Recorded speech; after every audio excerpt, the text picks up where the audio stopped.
The moment her voice slipped into an old Sicilian dialect, the air inside the grand seaside restaurant seemed to stop breathing. Forks froze mid-air, crystal glasses hovered inches from lips, and a room filled with wealth, power, and noise fell into a silence so deep it felt sacred. No one expected it from her, least of all her.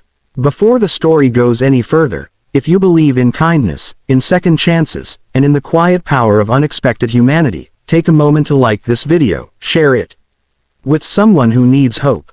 Leave a comment, and subscribe to the channel, Heartfelt Threads. Your support keeps stories like this alive. Her name was Mela Russo, a shy young waitress who moved through life like she was trying not to disturb it. By day, sunlight poured through the tall windows of the restaurant, reflecting off white tablecloths and polished marble floors. Outside, the blue sea shimmered under a clear sky, yachts drifting lazily like symbols of unreachable worlds. Inside, Mela worked silently, carrying plates. Heavier than her own confidence, her shoulders slightly hunched, her eyes always lowered. She had learned long ago that being invisible was safer. Mela had grown up with stories instead of stability.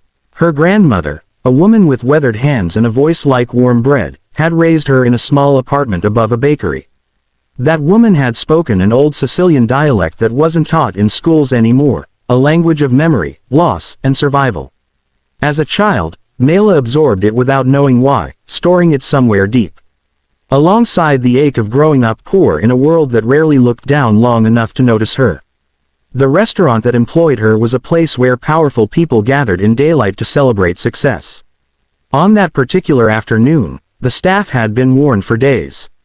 A billionaire family from overseas was hosting a private lunch. Security arrived early. Managers whispered nervously. Every server was instructed to be perfect, silent, and efficient. Mistakes were not allowed in rooms like this. Mela tried to disappear into her tasks, repeating steps in her head so her hands wouldn't shake. Then she saw him. The elderly man seated at the center table was not flashy like the others. His hair was silver, his posture rigid, his eyes distant. This was Salvatore Bolandi, the Sicilian patriarch whose fortune spanned continents. They said he rarely spoke now, that age and grief had turned him inward. He stared at the sunlight on the floor as if it reminded him of something he had lost. As Mela approached the table with water, her heart pounded so loudly she thought others might hear it. She nearly turned away. She always did, but when she looked at the old man's face, something unexpected stirred inside her. It wasn't fear, it was recognition. His expression mirrored the one her grandmother wore when she spoke of home. Without planning it, without even understanding why, Mela greeted him in the same old Sicilian dialect her grandmother used every morning. It wasn't loud, it wasn't dramatic, it was soft, respectful, and deeply rooted in tradition. That was when the room froze. The billionaire's family stiffened, guests stared, staff held their breath. This was not part of protocol. This was not safe. But then something extraordinary happened. The old man's eyes slowly lifted. His hands trembled. For a long moment, he simply looked at Mela as if she had reached through decades and placed a forgotten piece of his soul back where it belonged. His expression changed. The weight he carried seemed to loosen just slightly. In that instant, Mela wasn't a waitress. She was a bridge between past and present, between power and humility, between a man who had everything and the simple sound of home. The lunch continued, but nothing felt the same. Mela returned to her duties, her knees weak, convinced she had made a terrible mistake.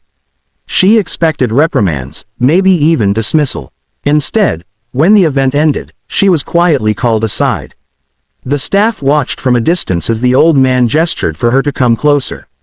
What happened next didn't involve grand gestures or loud praise. It was subtle, human, and deeply emotional.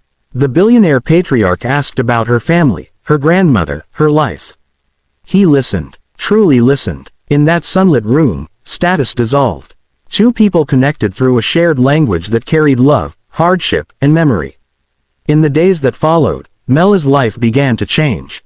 Not because she suddenly became rich or famous, but because she was seen. The restaurant treated her differently. Opportunities opened. More importantly, Mela started standing straighter.